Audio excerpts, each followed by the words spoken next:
Haji Mahya Al-Bukri dari Jeddah, Haji Anang Asyari dari Surabaya, Haji Mustafa Al-Maduri dari Madura, serta Kiai Haji Zainal Mutakin dari Ungaran, hadir juga Profesor Kiai Haji Raden Edi Sunario dari Bogor, dan bil khusus Profesor Kiai Haji Hedi Sri Aisyah Putra dari Yogyakarta, yang sekaligus pada malam hari ini juga menjadi pemangku manaqib. Sama-sama kita doakan semoga beliau beserta keluarganya senantiasa sehat walafiat, dimudahkan oleh Allah segala Amin. akhirat, dikabulkan segala hajat beliau beserta keluarga. Amin. Amin. Amin ya rabbal alamin. Amin. Ya, kita semua beserta keluarga kita, Allah mudahkan segala urusan kita dunia akhirat. Allah kabulkan segala hajat kita. Amin. Rabbal alamin. Amin. Saya serta keluarga besar, para petugas menakib, para ikhwan wal akhwat di mana saja berada, pada malam hari ini 71 titik, 75 titik hadir bersama-sama dengan kita untuk meraih keberkahan karomah dari guru agung kita, para ahli silsilah Thariqah Qadiriyah Naqsabandiyah Ma'had Suryalaya Sindarasapi PKN. Hadirin ikhwan wal akhwat rahimakumullah, mari kita melanjutkan pembahasan minggu lalu, karena begitu ditunggu-tunggu Pak Iwan, khusus Profesor Raden Edi Sunario dari Bogor, kemarin ketemu di Bogor, menantikan tingkatan makom dalam tasawuf berikutnya, yaitu makom al-faqir. Alhamdulillah. Di dalam tasawuf dikenal istilah makomat, ya. Makom itu yaitu tahapan rohani yang harus dilalui oleh seorang murid yang serius dalam perjalanan menuju Allah.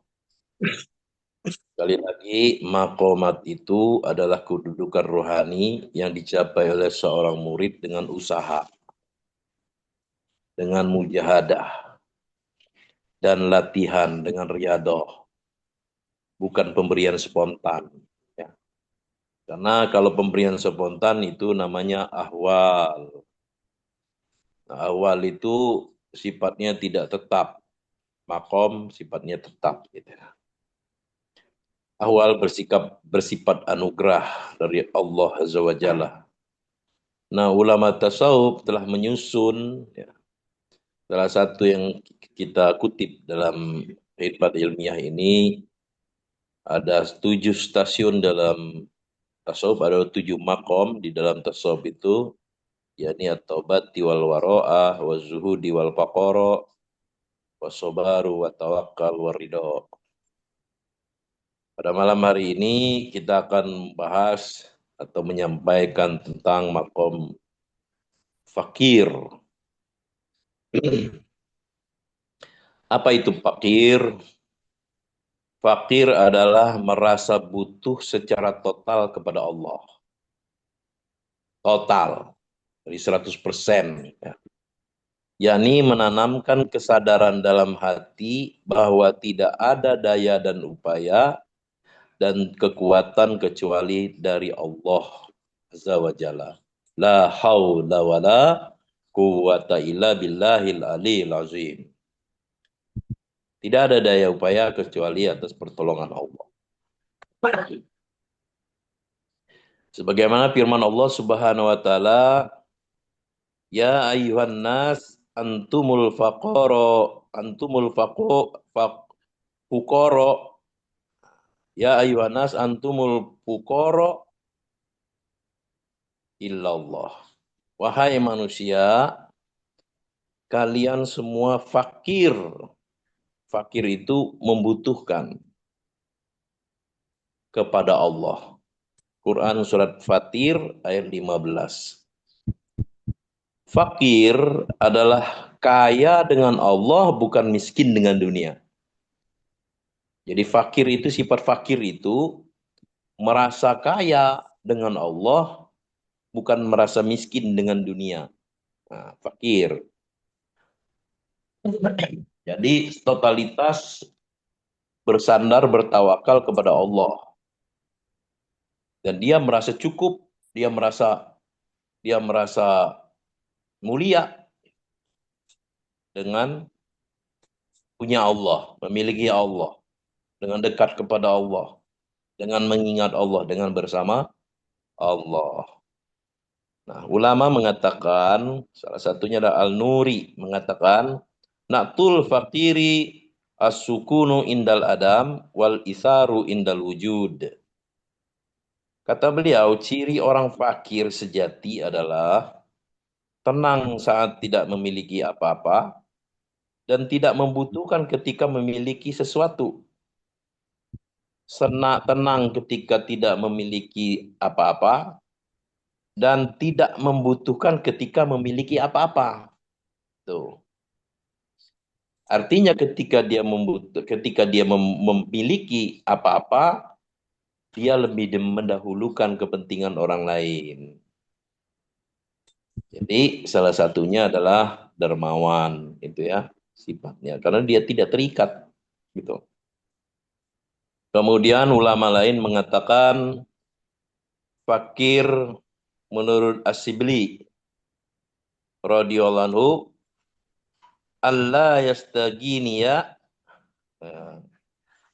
Allah yastaghniya bi syai'in dunallahi azza wa jalla.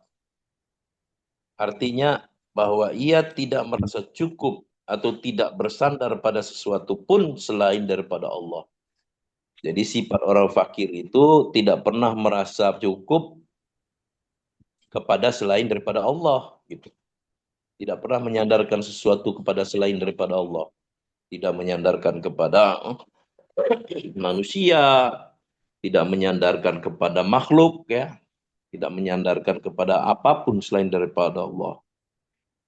Dia merasa cukup bersama Allah, dia merasa kaya bersama Allah, bukan miskin dengan dunia. Nah, maksudnya tidak membutuhkan sesuatu apapun selain daripada Allah. Itu sifat orang fakir atau fakir sejati. Nah, kemudian menurut Abu Bakar Al-Mishri radhiyallahu anhu, alladzi la yamliku wa la yamilu. Orang fakir itu ialah tidak memiliki sesuatu, juga tidak menginginkan sesuatu. Sifat orang fakir itu tidak memiliki sesuatu dan tidak menginginkan sesuatu selain daripada Allah. Nah, kalau guru agung kita, beliau mengatakan tidak tahu apa-apa, tidak punya apa-apa, tidak mau apa-apa. Kita sudah sering dengar beliau mengatakan ini, ya, di awal-awal, malah ketika saya mendengarnya itu sering, ketika kepulangan guru agung kita semua itu pengesabahan. Jadi Abah menyampaikan tidak mau apa-apa, tidak tahu apa-apa, tidak punya apa-apa. Nah, ini wujud daripada sifat fakir. Ya. Beliau tentu sudah melewati makom tersebut, ya, makom fakir. Nah, lebih jauh beliau mengutip, ya, beberapa tahun yang lalu, ya, kalau kita menyimak viral juga itu kata-kata beliau itu di kalangan para murid, ya. Beliau mengatakan mengutip kalam Sayyid Abu Yazid Al-Bustami radhiyallahu anhu. Nah, uridu alla urida illa ma aradallah. Ya. Jadi pernah viral nih ini. Jadi Abah itu sering mempopulerkan istilah-istilah dalam tasawuf sebetulnya. Kita tidak menyadari, ya. Apa uridu alla urida illa ma aradallah. Aku ingin untuk tidak menginginkan apapun kecuali apa yang telah dikehendaki oleh Allah. Jadi tidak mau apa-apa, tidak punya apa-apa, tidak tahu apa-apa, kecuali dimaukan oleh Allah, kecuali dipunyakan oleh Allah, kecuali ya, ditaukan oleh Allah. Makanya Allah menyampaikan, aku tahu karena dari Allah. Ya. Nah itulah hakikat fakir. Hadirin ikhwan wal akhwat rahimakumullah.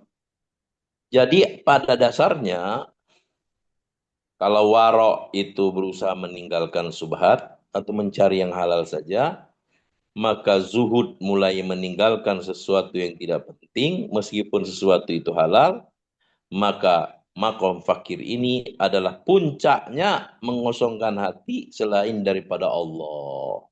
Ya. Jadi sebelumnya makom tobat, warok, zuhud. Ya. Kalau warok itu apa tadi? Meninggalkan perkara yang subhat, jadi yang jelas-jelas halal saja. Kalau zuhud itu meninggal sesuatu yang tidak penting meskipun itu halal, ya. Nah, makom fakir ini adalah puncaknya mengosongkan hati dari selain daripada Allah. Nah, makom fakir adalah perwujudan penyucian hati secara keseluruhan terhadap selain daripada Allah. Yakni membelakangi atau membuang dunia dari hati sehingga hati hanya fokus kepada kenikmatan bersama Allah selamanya. Makanya guru kita mempopulerkan juga doa munajat yang menjadi doa wajib kita ketika akan berzikir. Ilahi anta maksudi wa ridhoka matlubi a'tini mahabbataka wa ma'rifatak ditambah wa atini ma'aka abadan. Itu. Maka berilah kami kemampuan untuk selalu bersama dengan engkau selama-lamanya, abadan. Nah, kemudian fakir ialah tidak punya apa-apa dan tidak menginginkan apa-apa, la yamliku syai'an wa la yamilu syai'an.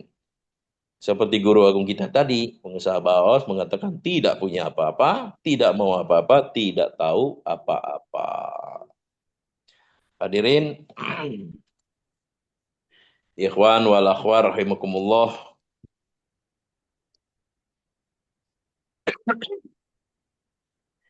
Di dalam kitab Imam Ghazali pernah menjelaskan tentang haramnya emas bagi kaum Adam.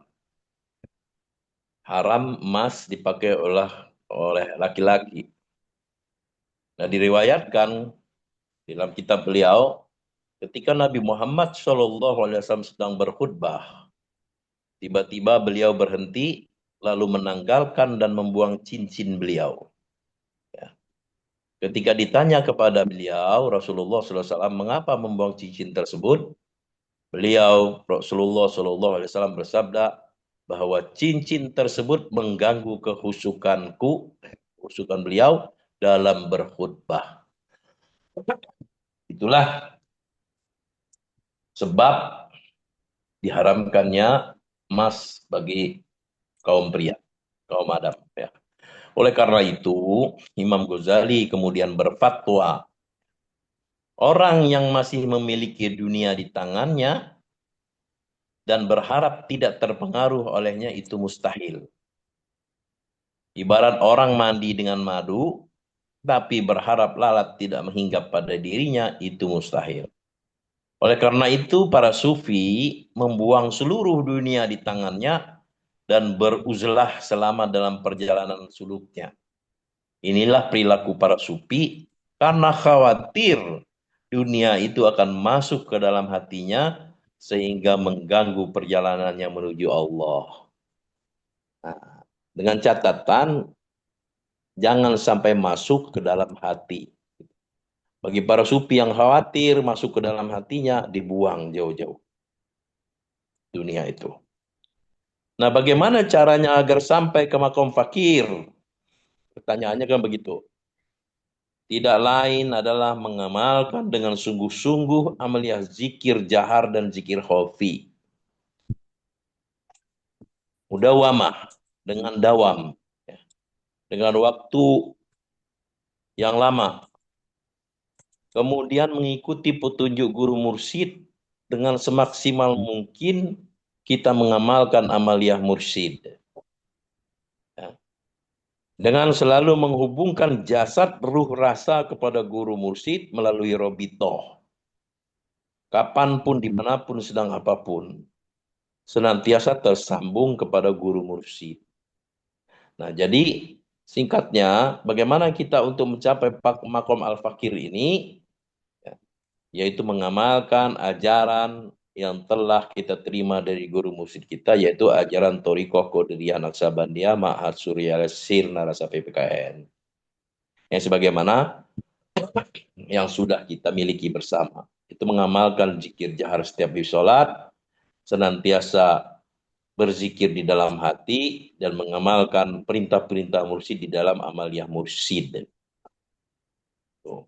Dengan mengamalkan itu dengan sungguh-sungguh dan istiqomah, maka secara otomatis kita akan menapaki tingkatan-tingkatan dalam makom kita dalam menuju Allah.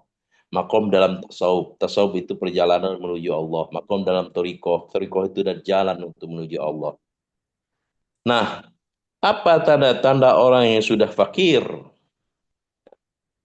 Di antaranya tanda ciri orang yang fakir antara lain yakni beralihnya sifat mutmainnah ke sifat radiyah.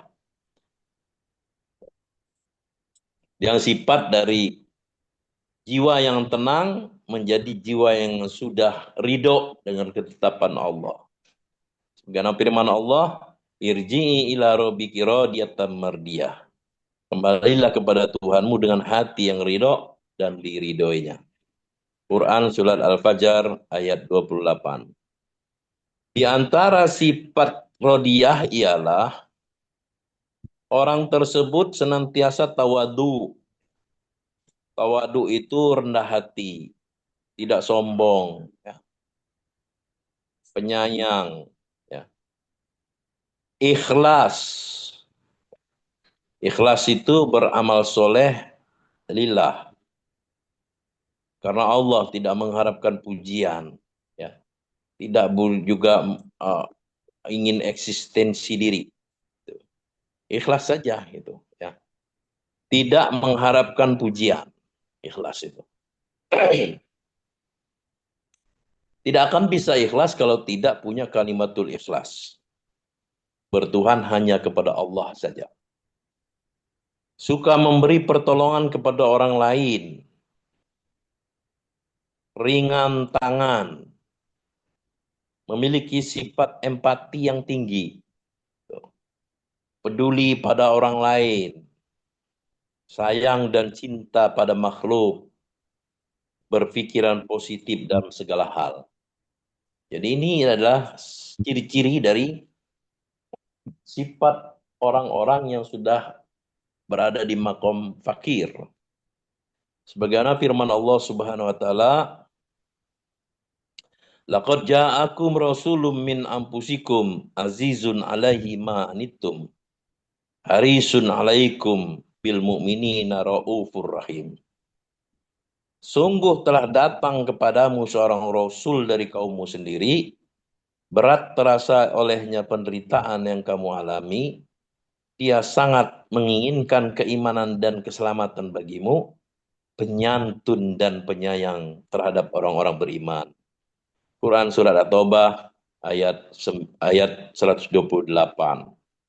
Makanya saya pernah menyampaikan salah satu tanda atau ciri atau sifat yang wajib dimiliki oleh seorang mursyid ialah penyantun dan penyayang. Penyantun suka menyantuni bukan hanya sebatas fisik, jasmani, atau duniawi, tapi ukhrawi, sampai ke rohani. Gitu. Beliau memberikan begitu sayangnya menyantuni murid-muridnya beliau. Pernah Abah menyampaikan menghitung-hitung gitu ya, untuk mengajarkan kepada kita. Kalau seandainya zikir Abah 10 juta, maka kebagian seluruh ya, seluruh murid-murid satu-satu gitu. Jadi amaliyahnya beliau sudah beliau niatkan diperuntukkan kepada murid-muridnya. Alhamdulillahilladzi faddalana ala katsirin min ibadihil mu'minin. Beruntung kita, beruntung kita, beruntung kita. Semoga kita senantiasa diberikan kebahagiaan yang kekal dan abadi. Wallahu alam Amin. bisawab. Allah berkahi semuanya segalanya selamanya. Bibarakah karomah ba'awas al-Fatihah. Auzubillahi Auzubillah. minasyaitonir Bismillahirrahmanirrahim. Alhamdulillahirabbil alamin arrahmanirrahim maliki yaumiddin.